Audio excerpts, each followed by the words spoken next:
This podcast is sponsored by AXA Farm Insurance. AXA offers tailored cover to fit your unique needs, whether it's public liability or protection for your family home, outbuildings or farm vehicles. Based in Athlone, the AXA Farm team of agri-specialists and regional managers work together to ensure you receive the seamless support you need. Switching to AXA is easy thanks to an innovative online service that enables you to quickly and easily find the best cover for your needs. For more information, head to AXA.ie. AXA Insurance Stack is regulated by the Central Bank of Ireland.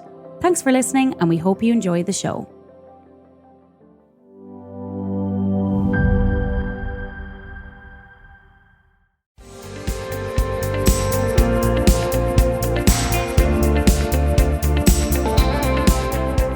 Hello and welcome to the Farming Week, the podcast brought to you by Agriland and AXA, keeping you up to date with all the latest in Irish agriculture. I'm Charles O'Donnell and I'm joined by Aisling O'Brien, Stella Meehan and our beef specialist Breifne O'Brien. Well, we'll jump straight into talking about Minister Martin Hayden's trip to Japan and Korea on a trade mission. The government has put quite a lot of resources into opening up Asian markets for Irish agri-food, with trade missions a key part of that. This particular mission is focusing on Irish drinks exports to Japan and in Korea, building on the opening last September of beef access to that country for Irish exports. Stella Meehan is on the ground in Japan at the minute for Agriland, and here she is with the latest. Greetings from Osaka. It has been a hectic trade mission here over with the Irish delegation of Borbia and the Department of Agriculture, Food and the Marine, but it has been an enlightening experience about the opinion and perception of Irish products, particularly meat and dairy, in regions like Korea and indeed in Japan. The first half of the trade mission was to Korea, where short rib is a very popular cut of beef there, and Ireland was trying to promote further other cuts that might be popular in the region, before the delegation then moved to the Japan leg of the trade mission. So at the very start of that particular leg of it, the team were given a tour of the retail outlets in Tokyo. Now they're across Japan, but we went to the Tokyo outlets where Irish products are used. Now, these products might not have Irish labelling on them when you go into a supermarket. And we were talking supermarkets from the likes of your discount superstores to the more high-end ones. So people might be familiar with the type of department store in London called Harrods, or, Marks and Spencer type food halls. There were a lot of Irish products involved in manufacturing of other products that were sold in those shops, predominantly cheddar and processed cheese. So a lot of processed cheese string type products in those supermarkets. So we got to see the outlets ranging, as I said, all the way from discount outlets to the more high-end outlets around the city of Tokyo.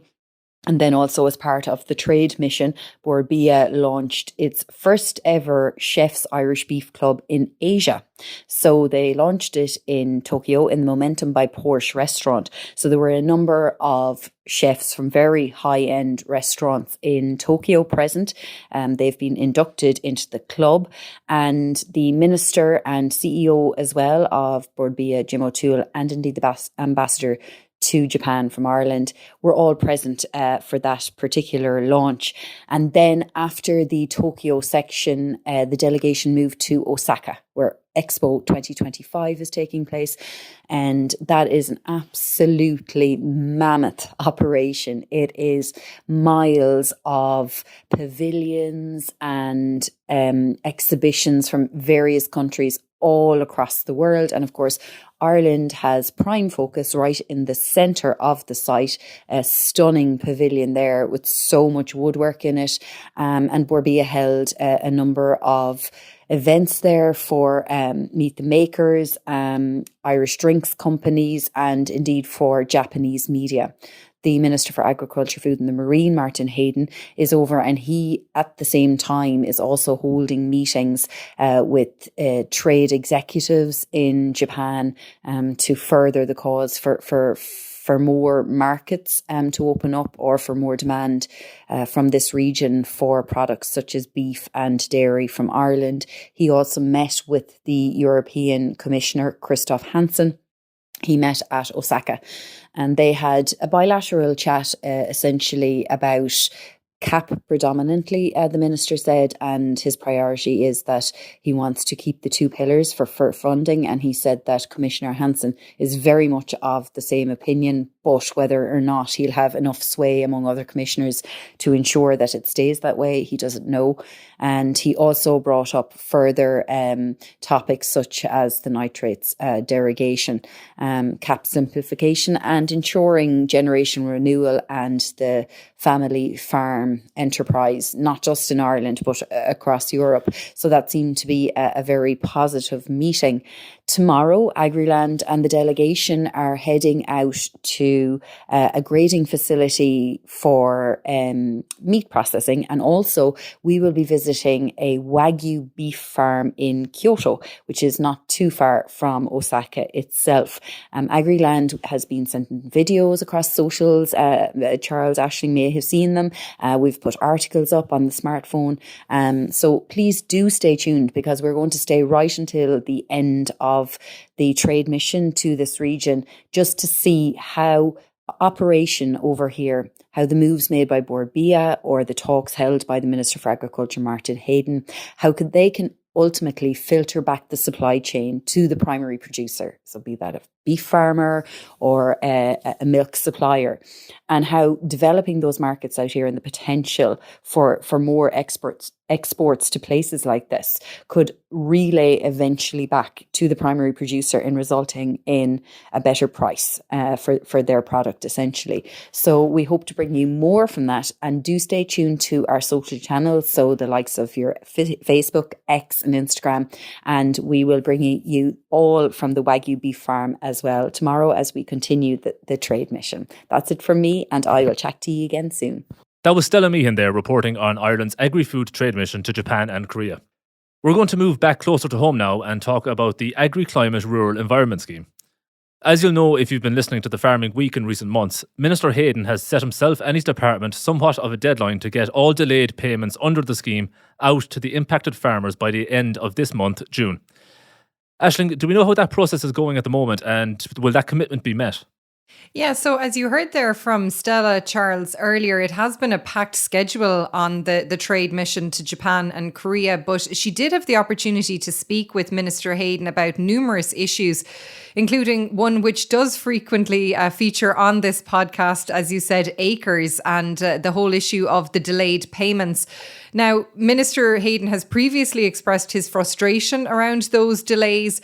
And as you said, he has outlined that deadline or timeline for delivering the outstanding payments.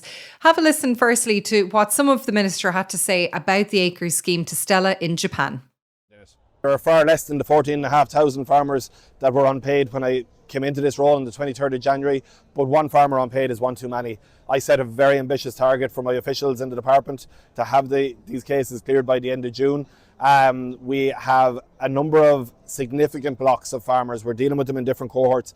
The area of rotational measures is almost ready to go for payment now, and I hope we'll have very good progress on them. There's a very considerable block of farmers in that group and in the cohort around land use and issues around ownership of land and change of ownership, which has impacted on a number of the different cases here.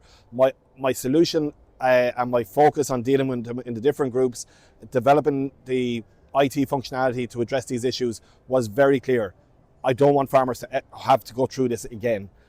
So that was Minister Martin Hayden speaking with Agriland editor Stella Meehan there about acres, Charles. And this week, by coincidence, the Department of Agriculture also reiterated that the most complex cases under acres will be dealt with this month. And the latest update that was published by the department shows that almost €495 million has been paid out to acres participants as of last Monday, June 9th. Now, 246 million is in respect of participation in the scheme for 2024, while almost 249 million relates to participation in 2023. Now, balancing payments for participation in acres in 2024 began on May 15th. And the department told us that the most recent pay run of June 6th, that paid out about just over €278,000 to a further 603 participants. And that brought the total paid in balancing payments in respect of 2024 to over €34.5 million to 47,715 farmers. Now, the department said this means that almost 85% of all participants are up to date with their payments. And advance payments in respect of participation in acres in 2024 were made on June 9th to a further 37 farmers. Those payments amounting to some €150,000. And that payment run brought the total 2024 advance payments to almost €212 million paid out to 47,350 farmers, or over 91% of acres participants. But I suppose crucial to note, Charles, with all of this is the department has acknowledged that advance payments in respect of scheme participation for 2024 still have to be made to 4,680 acres participants across tranches 1 and 2. And of that total, those 4,680 farmers, 837 are also awaiting their balancing payment in respect of 2023, because that actually has to be paid before the 2024 advance payment can be made to them. So it's still quite a significant amount of farmers and a significant amount of cases that will have to be resolved before the end of this month. And the department has said that advance payments for last year are going to continue to be made on a weekly basis. And they said in relation to participation for acres in 2023, balancing payments were made to a further 112 farmers on June 9th. That came to just over €91,000, and that brought the total paid in respect to participation in acres in 2023 to just under €249 million to almost 44,000 participants, or almost 98% of participants who were in the scheme in 2023.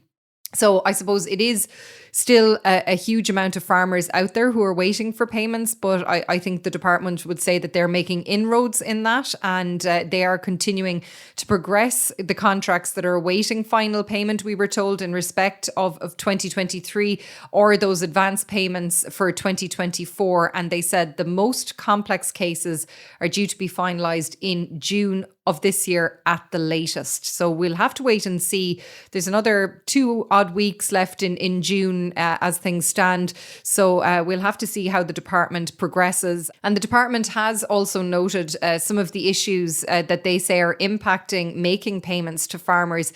They pointed to some contract and ownership or partnership issues, maybe issues with scorecards, and aligning the data on the scorecards to data coming from the Basic Income Support for Sustainability Scheme, or BIS, as well, and aligning that acres data with 2024 BIS information seems to be an issue as well. And the department says it's working on IT functionality to maybe resolve those issues as well. And it did point as well to the fact that in some cases there has been a lack of paperwork maybe submitted. Certain returns haven't been submitted on behalf of some farmers.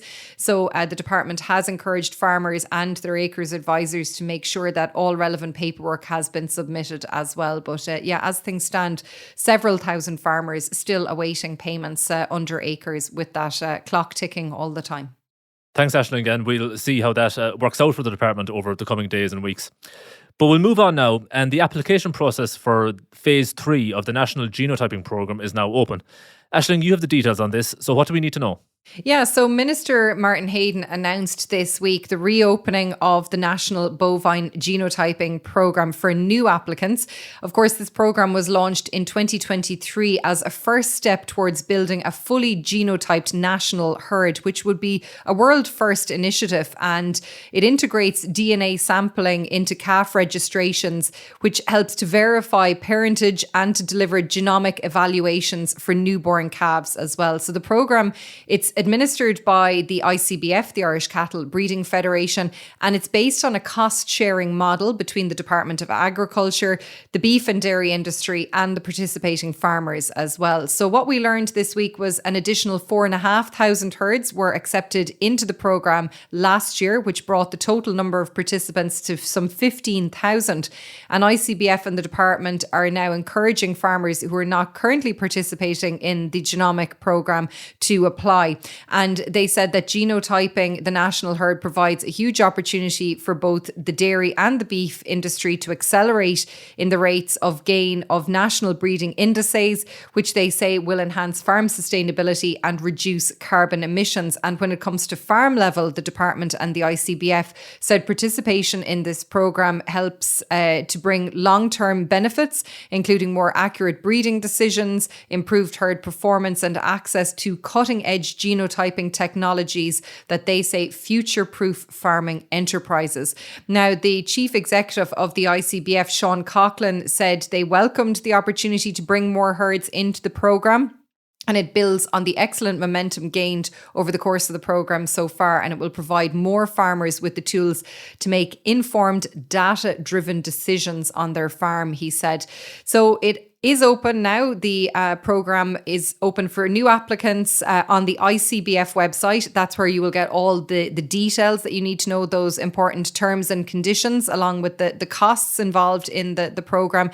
And the National Genotyping Programme, as I said, the Department of Agriculture, Dairy Industry Ireland, Meat Industry Ireland, and participating farmers are involved in this on a cost-sharing basis. So the genotyping cost of €18 per sample is divided equally between those three programme partners. So the department, DII, MII, and the participating farmers, which means essentially it's a €6 contribution per programme partner for each sample that is sent off for analysis. Now, it's important to note that membership of Herd Plus, or the Suckler Cow Efficiency Programme, or SCEP, is mandatory if you want to take part in this programme. And look, if you do want to get involved, we're being told that you should apply as early as possible to ensure that you are included in phase 3. And as we previously reported back in mid-March, Charles, there has been well over now at this stage, 1 million calves genotyped as part of this programme since it launched in June of 2023. So, some 15,000 farmers participating, and no doubt there'll be further interest in it now that this third phase has opened. And just before we move away from department-run schemes and measures, Aisling, you have an update on approvals for investments under the Targeted Agricultural Modernisation Scheme. So what do we know so far there? Yes, it's certainly been a busy week for Martin Hayden, Charles, in terms of announcements, and he gave us confirmation this week that 100% of eligible applications made under tranches 6, 7 and 8 of TAMS 3 will be approved. So tranche 6 of TAMS closed for applications back on March 7th, with just under 5,000 applications received for the 11 individual schemes under TAMS 3. Now, tranche 7, which was that emergency mini tranche that we spoke about here on the podcast, that was opened in response to Storm Éowyn. That closed on March 28th, and there was 1,945 applications submitted there. And of course, that was only a limited amount of emergency investments like backup generators, wood chippers, mulchers and fencing that were included in that tranche. And tranche 8 closed last Friday, which would have been June 6th. And we've been told that there were around 5,000 applications received for that tranche, and tranche 9 of TAMS 3 is now open, and applications will be accepted until early September. Now, there was a really interesting aspect to this announcement from the Minister, Charles, because he said that TAMS 3 has proven to be very successful. There's been around 42,000 applications over the first 7 tranches since February 2023. But the issue here, I suppose, will relate to there is a finite budget available as well over the lifetime of the current CAP cycle. And we were told that around €70.5 million has been issued to over 8,000 applicants, with payments of approximately €2 million continuing to issue on a weekly basis. But the Minister said TAMS is a demand-led scheme and there is this defined budgetary allocation. And he said, given the fact that we're now just about halfway through the current CAP strategic plan for Ireland, He said it's prudent that we're mindful of the budget available for the remaining tranches. And he said in order to ensure that the available budget is distributed fairly over the remainder of time for the CAP strategic plan, it may be necessary to limit the number of approved applications per tranche going forward.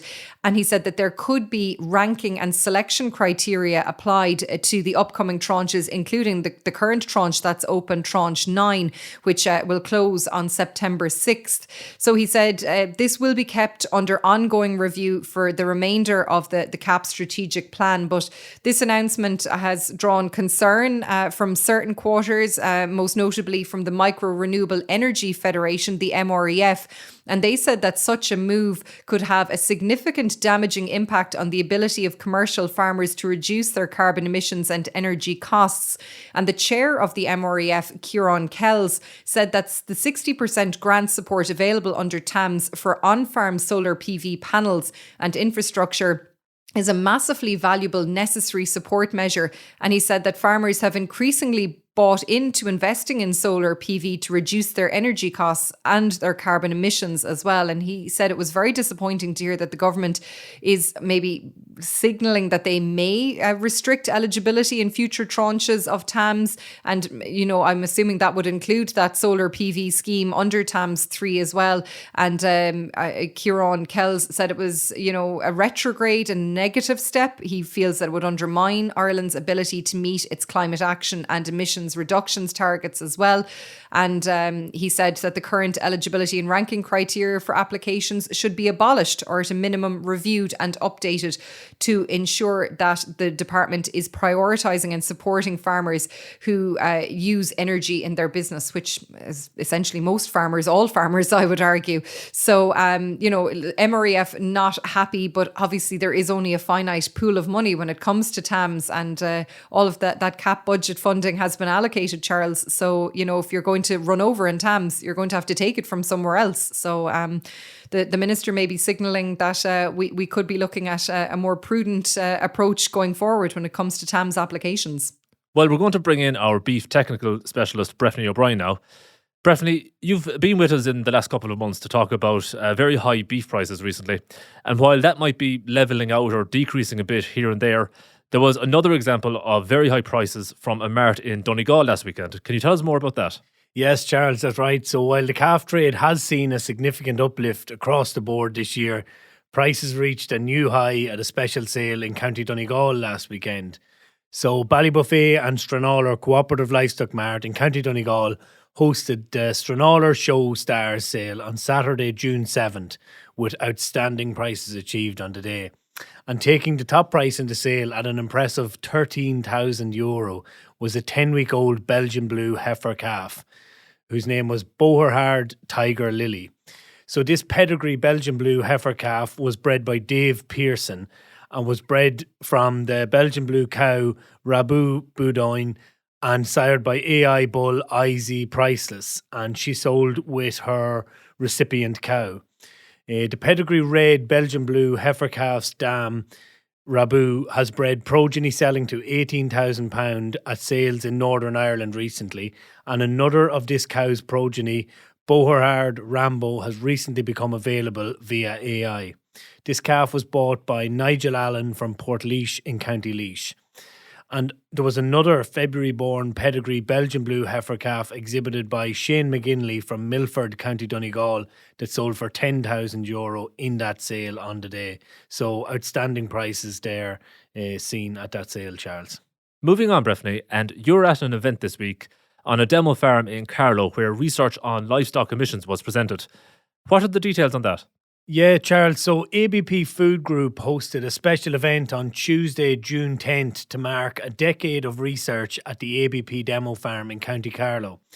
So this event was attended by agri-industry personnel from across Ireland and further afield.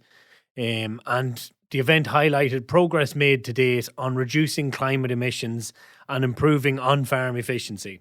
So the farm is owned by the Shepherd family, and the 280-acre dairy beef farm has been in partnership with ABP since 2015. So the partnership was established to test and validate practical on-farm solutions to reducing greenhouse gas emissions from beef production while also increasing on-farm efficiency. The ABP Demo Farm research is in collaboration with and independently verified by Teagasc and the ICBF.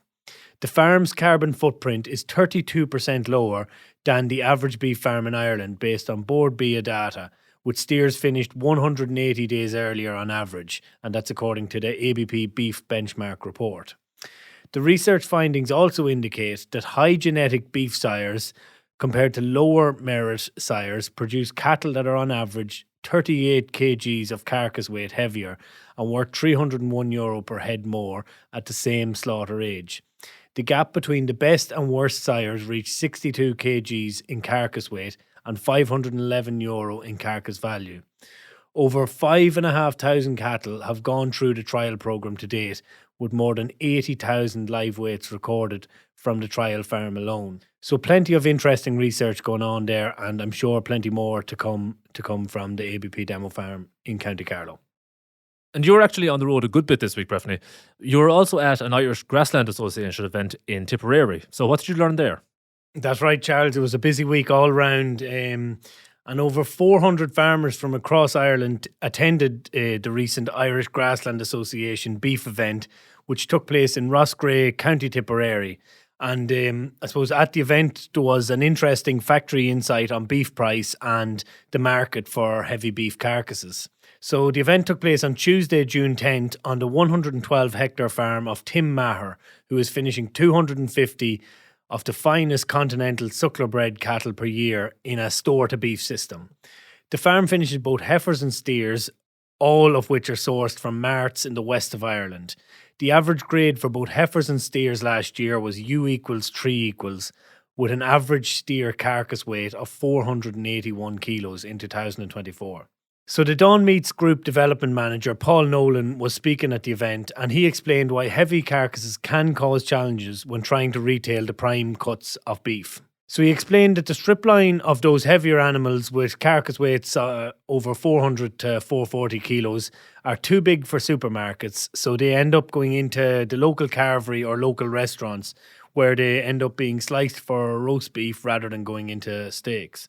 He explained that where a processor is aware of heavy cattle coming in advance and the factory has an outlet, the subsequent prime cuts of beef of these heavier carcass weight cattle actually end up at much higher value in European markets. Yeah, so farmers always like to hear a factory representative's perspective on where beef price will go, and while Dawn Meats' Paul Nolan admitted that he cannot say for certain how the market will perform, he offered his insight and opinion on where the trade is currently and where it may go. He said that currently retailers are struggling to hold back the full price that beef is now costing them, and that therefore is now starting to hit the consumer. And he said that this is becoming apparent, and there is a little bit of consumer resistance to the higher prices. He noted that figures coming in from the UK this week are starting to demonstrate that. So he explained that in normal circumstances, if the product price is too high, then that subsequent price has to come down if the factory wants to move on that beef. I suppose interestingly, he noted that on the other side, that not just across Europe, but through major global beef producing countries, at the moment, cattle supplies are tight. And he said that they're going to be tight for the foreseeable future. The Dawn Meats Group Development Manager gave cautious soundings of positivity on the beef trade into the back end of the year, saying there's a reasonable balance that says if you're going to take a punt any year, this mightn't be the wrong one to do it. So I suppose maybe quietly confident and a degree of cautious optimism there on the beef trade going into the second half of this year from the Dawn Meats Group Development Manager. Thanks for those updates, Breifne. And as we're recording this on Thursday, it's actually your birthday. So happy birthday to you, and enjoy the rest of your evening and your weekend as well. Thanks very much for that, Charles. And the party's in full swing here at the Agriland offices, so we're having a great old time there. We got a bit of a cake there as well, so having a great day here all together, Charles. Thank you very much. Well, I feel very hard done by Charles being down here in Kerry without any birthday cake, but happy birthday, Breifne, and I won't inflict my singing on you. Well, just sticking with beef news for a moment, Certified Irish Angus has announced 3 new appointments to its board of directors. The new board members include agricultural industry advocate Padraig Young, food marketing specialist Nicola Martin, and Liz Moynihan, an education, development and leadership expert. Meanwhile, in another livestock sector, the sheep sector, the IFA's sheep chair Adrian Gallagher said that sheep processing factories have to stand a lot stronger in the marketplace to return higher prices to sheep farmers. His comments come as this week's sheep trade saw offers for spring lambs fall below €9 per kilogram at all the key sheep factories, with up to 20 cent a kilogram cut from spring lamb prices, and many of the processors less interested in hoggets as markets have now moved on to this year's lambs. But finally this week, we'll talk about an incident that is unusual but not unheard of, which is a number of cattle being killed by a lightning strike in County Cavan. So what do we know about this, Aisling? Yes, Charles, a very sad story to finish the podcast with this week, because we learned last Friday evening, June 6th, that 10 cattle had been killed on a farm in the Butler's Bridge area of County Cavan after lightning, which had struck in parts of the county that evening. Now, there were 10 continental suckler bred heifers owned by a farmer from the area, and the animals had taken shelter from heavy rain under a tree in the middle of a field when the bolt of lightning struck the earth, killing all of the animals instantly. Now, we spoke to farmers in the surrounding area about the lightning, which lasted for less than an hour, and they said that it was clearly very close by as the thunder was occurring almost instantly after the lightning bolts. Now, lightning storms, they're not uncommon at this time of the year, but livestock losses are rare as a result of lightning, but not unheard of across the country as well, as you rightly said. Now, the aftermath of this particular incident was captured in a photograph which was shared on social media, and the image shows the 10 heifers lying around the tree. Unfortunately, all had been killed by this lightning bolt, and it is, I suppose, a real significant loss for the farmer, but thankfully there was no human loss of life as a result of this incident. And I suppose we did report last August on Agriland about an incident in the Gort area of County Galway, and there was a number of cattle, sheep and horses killed when lightning struck a high voltage line in a field there. So as we said, it's an unusual occurrence, but not unheard of. And our thoughts are with the farmer involved here, because it's awful to lose any animals, but in these kind of freak circumstances as well, particularly so. Yeah, that's very unfortunate, but thanks, Aisling, for bringing that story to us. And that's all we have time for this week. Please don't forget to rate, review and follow The Farming Week on Spotify, Apple Podcasts or wherever you get your podcasts. We'd love if you could spare some time to give us 5 stars and share The Farming Week with anyone you think might be interested. From Aisling, Stella, Breifne and myself, all the best.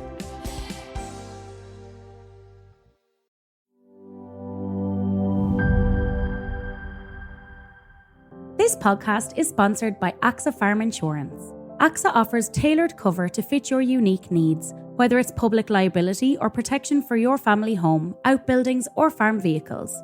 Based in Athlone, the AXA Farm team of agri-specialists and regional managers work together to ensure you receive the seamless support you need.